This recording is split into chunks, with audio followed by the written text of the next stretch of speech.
इस वीडियो में हम देखने वाले हैं कंप्यूटर से संबंधित जो है इम्पोर्टेंट फैक्ट है। और अगर आप इतना सा क्लास देख लेते हो ना तो इसमें से कम आपका 2 से 3 नंबर बन सकता है भाई। 100% 2 से तो कम नहीं बनेगा, ठीक है ना।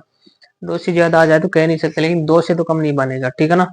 इतना ही इम्पोर्टेंट इसमें फैक्ट लिया गया है। देखिए, सबसे पहले हम बात करते हैं सॉफ्टवेयर की, ठीक है ना भाई।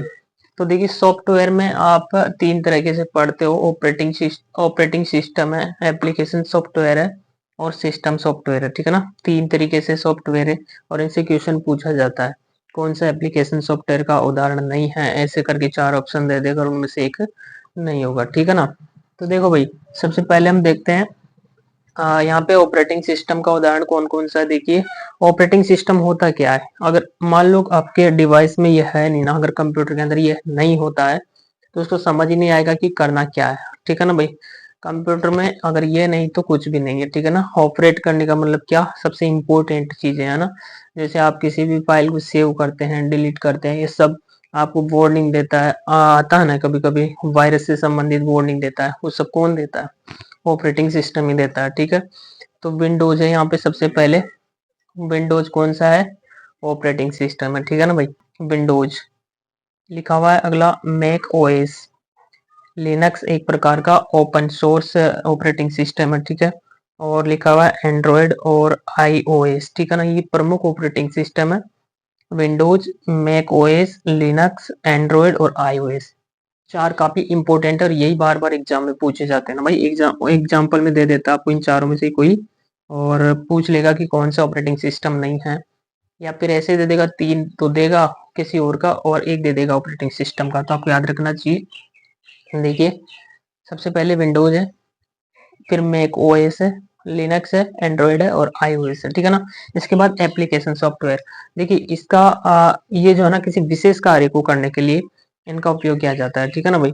एप्लीकेशन सॉफ्टवेयर अगर आपके डिवाइस में नहीं भी है तो इनसे कोई फर्क नहीं पड़ने वाला, ठीक है ना।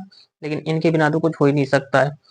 तो एप्लीकेशन सॉफ्टवेयर है कौन कौन सा होता है, देखो, वर्ड प्रोसेसर है, स्प्रेडशीट है, वेब ब्राउजर है, गेम है, ठीक है ना भाई। ये काफी इंपॉर्टेंट है और यहाँ से क्वेश्चन बनता है भाई। एप्लीकेशन सॉफ्टवेयर का सबसे ज्यादा पूछा जाता है, निम्न में से कौन सा एप्लीकेशन सॉफ्टवेयर का उदाहरण नहीं है। हालांकि अभी 2025 में एक एग्जाम हुआ था एनएचएम का, जिसमें देखो क्या पूछ लिया गया था, एंटीवायरस सॉफ्टवेयर का उदाहरण कौन सा नहीं है। तो ये 3 तो था और एक एग्जाम्पल था उसमें जो नहीं था, अवास्ट, नॉर्टन और ये लिखा हुआ है सेक पी, ठीक है ना। तो ये तीनों जो है आपको याद रखना है। एंटीवायरस सॉफ्टवेयर के उदाहरण है अवास्ट, नॉर्टन और लिखा हुआ है मेक पी है भाई, सेक पी नहीं, सॉरी, मेक पी लिखा हुआ है यहाँ पे, ठीक है ना। और इसके बाद में देखिए, तो ये सबसे इंपॉर्टेंट हो जाता है भाई ना एप्लीकेशन। देखो, इसका काम कुछ नहीं है। अगर आप अपने डिवाइस में कोई विशेष कार्य करना चाह रहे हैं तो उसके लिए इसका प्रयोग करते हैं, ठीक है ना भाई। जैसे आपको फोटो एडिटिंग की करना किसी ऐप के अंदर, तो आप डाउनलोड कर लेते हो फोटो एडिटिंग ऐप है ना। तो ऐप को एप्लीकेशन बोलते हैं। तो एप्लीकेशन सॉफ्टवेयर किसी विशेष कार्य को करने के लिए प्रयोग किए जाते हैं और उसके उदाहरण है word processor, spreadsheet, web browser, game, ठीक है ना। एंटीवायरस का मैंने बता ही दिया, एनएचएम एग्जाम में पूछा गया था, अवास्ट, नॉर्टन और सेक्पी, ठीक है। इसके बाद सिस्टम सॉफ्टवेयर। देखिए, सिस्टम सॉफ्टवेयर जो ना हार्डवेयर पर नियंत्रण करता है, ठीक है ना भाई। जितने भी हार्डवेयर सॉफ्टवेयर होते हैं आपके, उनके ऊपर नियंत्रण का काम कौन करता है, सिस्टम सॉफ्टवेयर करता है। हार्डवेयर किसे कहते हैं, जिन्हें हम देख सकते हैं, छू सकते हैं, ठीक है ना। देख और छू सकते हैं ना, इनको हम क्या कहते हैं, हार्डवेयर कहते हैं। जैसे देखिए, कीबोर्ड हो गया। अच्छा, की कहाँ लगती है, ताले के अंदर लगती है। ट्रिक से बताए थे आपको इनपुट डिवाइस को याद करने की। तो की कहाँ लगती है, ताले के अंदर, ठीक है ना। तो कीबोर्ड हो गया। माउस कहाँ रहता है, दिल के अंदर रहता है ना। तो माउस भी देखिए हार्डवेयर में आ गया। CPU, motherboard, RAM, monitor, hard drive, keyboard, mouse, ये सब किसके उदाहरण है, हार्डवेयर के उदाहरण है, ठीक है ना। और इनके ऊपर नियंत्रण कौन करता है, सिस्टम सॉफ्टवेयर नियंत्रण करता है, ठीक है भाई। इसके बाद में देखिए, हाँ, आपको हार्डवेयर का अगर कोई एग्जांपल पूछे कि निम्न में से कौन सा हार्डवेयर नहीं है, तो आप इनको रख लेना यार, CPU, motherboard, RAM, monitor, hard drive, keyboard, mouse, ये सभी हार्डवेयर के एग्जांपल है, ठीक है ना। यहाँ से देखिए कंप्यूटर की जो भाषाएं आई थी, ठीक है ना भाई।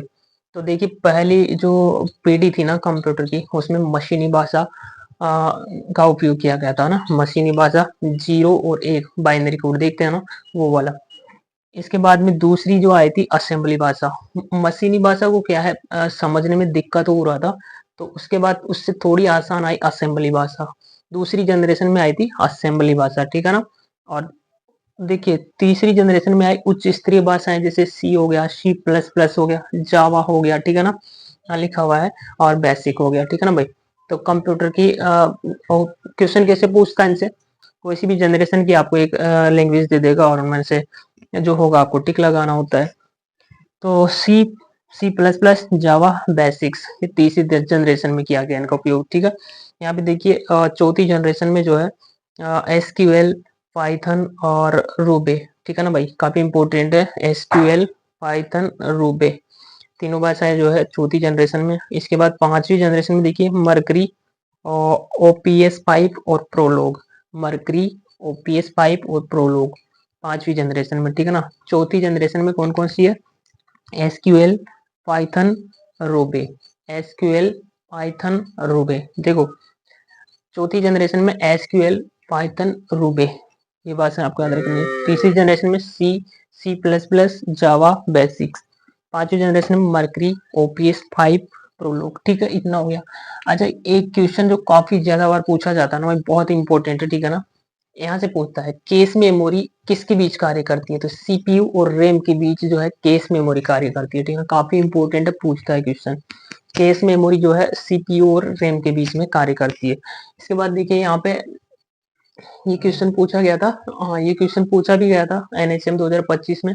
देखिए N H H D D का जो पूरा नाम था hybrid hard disk drive, hybrid hard disk drive, H D D का पूरा नाम हाइब्रिड हार्ड डिस्क ड्राइव, ठीक है ना। ये क्वेश्चन पूछा गया था 2025 एनएचएम का एग्जाम हुआ था ना, तो उसमें पूछा गया था। यहाँ पे देखिए रोम और रैम, देखिए इन दोनों में अक्सर स्टूडेंट कंफ्यूजन में रहता है हमेशा, ठीक है ना भाई, कि कौन सा नॉन वोलेटाइल है और कौन सा वोलेटाइल है, ठीक है ना। तो देखिए यहाँ लिखा हुआ है रो, है ना, तो रो को आप क्या बोल सकते हैं, आपको बोले कोई रुकी रो, तू रो का मतलब रोना है, कि भाई तू रो, तो आप क्या बोलोगे नो, मैं क्यों रो भाई, ठीक है ना। तो यहाँ पर रो लिखा है, रो रो के लिए बोलेगा कोई, रोने के लिए बोलेगा कोई, आप क्या बोलेंगे नो, तो ठीक है ना, नो बोलेगा तो कौन सी है ये, नॉन वोलेटाइल मेमोरी है ना। रो, रो के लिए आपको बोला कोई रोने के लिए और आपने क्या बोला उसको नो, तो नॉन वोलेटाइल आपको इससे याद आ जाना चाहिए ना, रोने के लिए कोई बोलेगा आप क्या बोलोगे नो भाई नो, नॉन वोलेटाइल, ऐसे आपको याद आ जाएगा, ठीक है ना। इसके बाद में बच्चा तो ये है रेम, तो ये क्या है वोलेटाइल, अस्थायी मेमोरी है, ठीक है ना। ये कौन सी है, स्थायी मेमोरी है, इसमें से जो है इसमें इसमें डेटा जो है स्टोर, अगर आपका बिजली चला जाता है कंप्यूटर कार्य करते समय तो इसमें डेटा बना रहता है, इसमें डेटा नहीं बना रहता है, ठीक है ना। इसके बाद में देखिए ये क्वेश्चन पूछा गया था अभी 2025 में, पूछा गया था जेई के एग्जाम में, ठीक है ना, अप्रैल में हुआ था शायद वो। तो एस रैम जो है ऐसे पूछा गया था क्वेश्चन की कौन सी मेमोरी तेज होती है और उसे रिप्लेस करने की जरूरत नहीं पड़ती। तो ये एस रैम जो है ये डी रैम से भी ज्यादा तेज होती है और स्थिर होती है, नियमित रूप से इसको रिप्लेस करने की जरूरत नहीं पड़ती है एस रैम को, ठीक है ना, एस रैम को नियमित रूप से रिप्लेस करने की जरूरत नहीं पड़ती है, आपको याद रख लेना है। डी रैम लगातार रिप्लेस करने की जरूरत होती है, कौन सी मेमोरी को लगातार रिप्लेस करने की जरूरत पड़ती है, बार बार रिप्लेस करने की जरूरत पड़ती है डी रैम को, ठीक है ना, रिप्लेस करने की जरूरत किसे नहीं पड़ती, एस रैम को, ठीक है। कैश मेमोरी किसके बीच में काम करती है, सीपीयू और रैम के बीच में काम करती है। अच्छा नॉन वोलेटाइल मेमोरी का कौन सा है, नॉन, रोने के लिए बोलेगा तो रोम, ठीक है ना, और रैम वोलेटाइल मेमोरी का एग्जाम्पल हो जाएगा। निब्बल में देखिए ये क्वेश्चन पूछता है एक निब्बल बराबर 4 बिट होता है। अच्छा ये बताइए कंप्यूटर के जो डेटा है उसकी सबसे छोटी इकाई कौन सी होती है, सबसे छोटी इकाई होती है बिट, ठीक है ना भाई, बिट। एक बाइट में कितना बिट होता है, 8, एक बाइट में 8 बिट होता है, ठीक है ना। देखिए यहाँ पे लिखा हुआ बा, आ की ध्वनि निकल रही है और यहाँ पे 8 निकल रहा है ना, आ, यहाँ भी बा, यहाँ भी आ, तो एक बाइट बोलेगा, एक बाइट में कितना बिट, तो 8 बिट, एक निबल में 4 बिट, ठीक है ना भाई, और बिट ही डेटा की सबसे छोटी इकाई होती है, ये हो गया। इसके बाद में देखिए, इसके बाद में क्या लिखा हुआ है यहाँ पे, कंप्यूटर की पीढ़ियां और कौन सी पीढ़ी में इसका प्रयोग किया गया था, ठीक है ना। तो देखिए पहली पीढ़ी में वैक्यूम ट्यूब का, अब इस वैक्यूम को आप पढ़िए एक्यूम, एक्यूम आप गलत पढ़िए, आपको याद तो रहेगा कि एक्यूम कुछ होता नहीं है, वैक्यूम होता है, एक क्यूम, एक क्यूम, एक क्यूम से एक बोल रहे हो तो मतलब पहली जनरेशन में किसका प्रयोग किया गया था, एक क्यूम मतलब वैक्यूम ट्यूब का, है ना। इसके बाद में दूसरी जनरेशन में का प्रयोग, दूसरी जनरेशन में ट्रांजिस्टर का प्रयोग। अच्छा ट्रांजिस्टर को आप बोलिए ट्रांजिस्टूर, ट्रांजिस्टर बोलिए, ट्रांजिस्टर को ट्रांजिस्टर मत बोलिए, ट्रांजिस्टर बोलिए। तो टू का मतलब क्या होता है, दो। और दूसरी जनरेशन में किसका प्रयोग किया गया, ट्रांजिस्टर का। यहाँ पे तीसरी जनरेशन में इंटीग्रेटेड सर्किट का प्रयोग किया गया, आईसी चिप का, है ना, पूछता है ना कौन सी जनरेशन कंप्यूटर, कौन सी जनरेशन में आईसी चिप का प्रयोग किया गया। तो इंटीग्रेटेड को आप पढ़िए इंटीग्रेटेड, इंटीग्रेटेड पढ़िए, इसको गलत पढ़िए इंटीग्रेटेड। अब इंटीग्रेटेड तो होता नहीं है, इंटीग्रेटेड होता है। तो इंटी से आपको याद आएगा, इंटी से आपको याद आएगा इंटीग्रेटेड, ठीक है ना। तीसरी से थर्ड जनरेशन, ट्रांजिस्टर से टू से दूसरी जनरेशन, वैक्यूम, वैक्यूम से पहली जनरेशन वैक्यूम।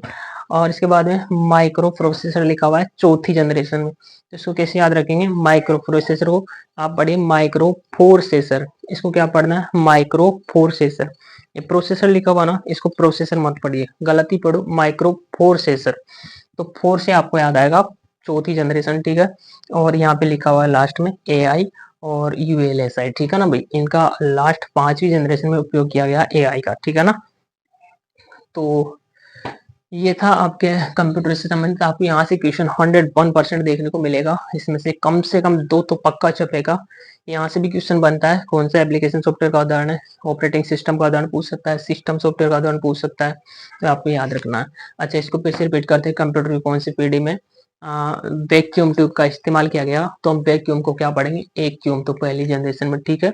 इसके बाद में ट्रांजिस्टर का प्रयोग कौन सी में, ट्रांजिस्टर को पढ़ेंगे टू, ट्रांजिस्टर, ठीक है, दूसरी जनरेशन में। इंटीग्रेटेड को पढ़ेंगे हम इंटीग्रेटेड, इंटीग्रेटेड का मतलब थ्री का मतलब तीसरी जनरेशन में। माइक्रो प्रोसेसर को पढ़ेंगे हम माइक्रो प्रोसेसर, प्रोसेसर का मतलब फोर का मतलब चौथी जनरेशन में। और पांचवी जनरेशन में एआई का और यूएसएलआई का प्रयोग किया गया, ठीक है ना भाई।